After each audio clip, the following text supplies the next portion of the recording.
मचिया त बैठी रानी कौशिला होत रामा राजा करय रामा राजा करय हो मोरी माई हमहि जजाब मधुबाना हो सीता के कैसे राखबी हो सीता के कैसे राखबी हो मोरी माई हमहु जजाबै मधुबाना हो सीता के कैसे राखबी हो सीता के कैसे राखबी हो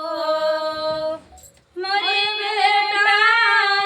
गने में को आँखों दाई बई हो बहू का नहवाई बई हो बहू का नहवाई बई हो मोरे बेटा